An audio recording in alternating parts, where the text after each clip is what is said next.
예, 다음은 그 암호화에 대한 부분으로 보시면 될 것 같습니다. 그래서 암호화를 갖다가 그 네 가지로 좀 나눠서 설명드릴 예정이고요.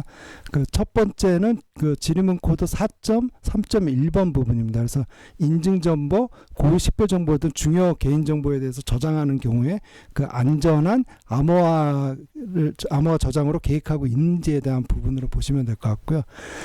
암호화 알고리즘 관련해서는 크게 보면 이제 세 가지로 보시면 될 것 같습니다. 그래서 그 대칭키 암호 알고리즘, 그 다음에 공개키 암호 알고리즘, 그 다음에 일방향 암호 알고리즘, 요 세 가지가 있고, 그 다음에 오른쪽 밑에 보시면 그 해당되는 유형에 대해서 어떤 알고리즘이 안전한지에 대해서 예시가 나와 있습니다. 그래서 이 부분은 시험에도 많이 나오는 부분이기 때문에 기본적으로 다 외우셔야 된다라고 보시면 될 것 같고요.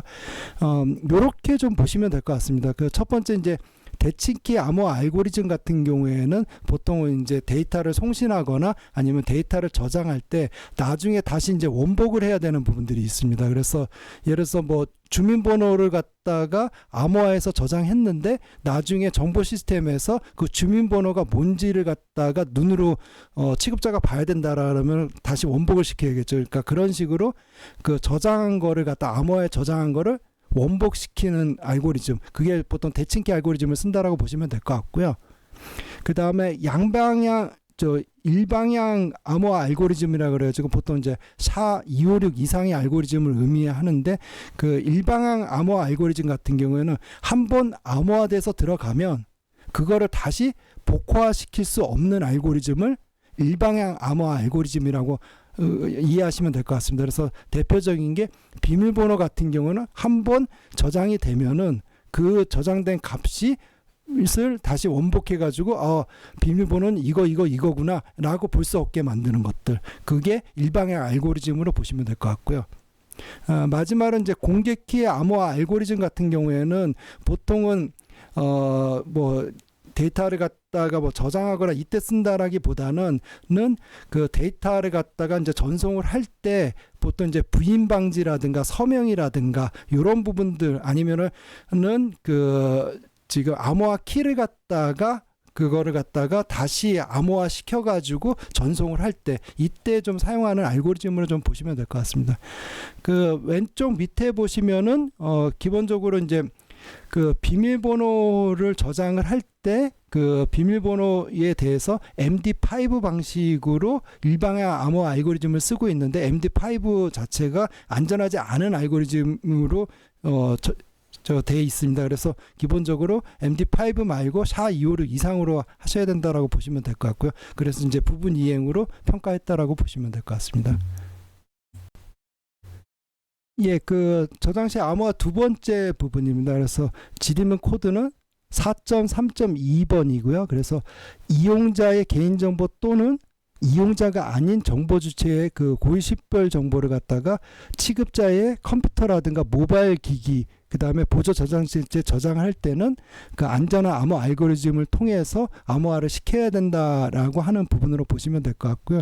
그러니까 상황이 뭐냐면은 일단 그때도 말씀드린 것, 지난번에도 말씀드린 것처럼 이용자의 개인정보를 만약에 그 취급자의 그 하드디스크라든가 로컬 PC에다가 뭔가를 저장해야 되는 상황이 발생을 한다라고 하면은 그 이용자의 개인정보의 이제 모든 정보는 다 암호화를 시키셔야 되고요.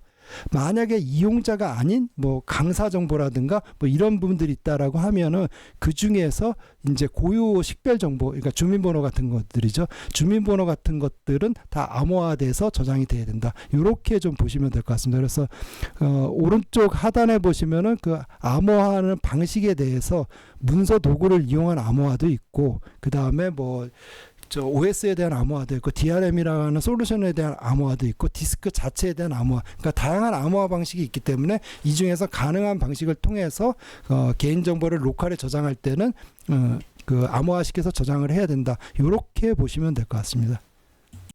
예, 저장 시 암호화 세 번째 부분입니다. 지리문 코드는 4.3.3으로 보시면 될 것 같고요.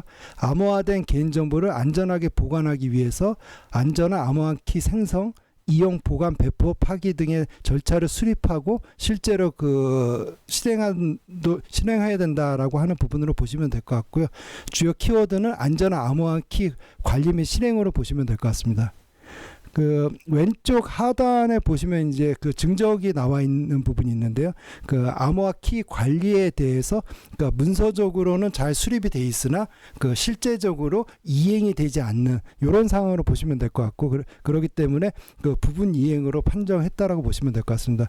보통 이제 암호화 키 생성 이용 뭐 이런 부분들은 보통 이제 큰 사이트 같은 경우에는 암호화 키에 대한 키 관리 시스템이 별도로 있어서 키 관리 시스템을 통해 가지고 기본적으로 암호화 키에 대한 생성부터 관리 폐기까지를 전체적으로 관장한다라고 좀 보시면 될 것 같습니다. 예, 그 암호화 부분의 마지막 부분입니다. 그래서 지리문 코드는 4.3.4번으로 보시면 될 것 같고요. 그 인증 정보, 고유 식별 등 중요 개인 정보를 정보통신망을 통해서 송수신한 경우에는 이제 암호화를 계획하고 있는지에 대한 부분으로 보시면 될 것 같고요. 기본적으로 암호화 그 요새 같은 경우에는 그 우리가 뭐 인터넷으로 데이터를 주고받는다고 했을 때 보통 그 우리가 그 HTTP 말고 HTTPS라고 해가지고 끝에 S자가 붙는 부분이 있습니다. 그 부분이 SSL 그 암호화 통신을 하는 부분이거든요. 그래서 그 기본적으로 어떤 필드 하나를 암호화한다라기보다는 그 전체 정보를 SSL 암호화를 통해서 송수신을 받기 때문에 그 HTTPS로 접속하는 경우는 다 안전하게 접속한다라고 보시면 될 것 같습니다. 그 왼쪽 하단의 증적 부분에 대해서는 그 특정 상황에서는 암호화돼서 가는데 그 특정 상황이 아닌 부분에 대해서는 그 개인정보를 평문으로 이제 전송하기 때문에 그 부분 이행으로 좀 판단을 했다라고 보시면 될 것 같습니다. 그래서 그런 부분들을 잘 보시면 될 것 같습니다.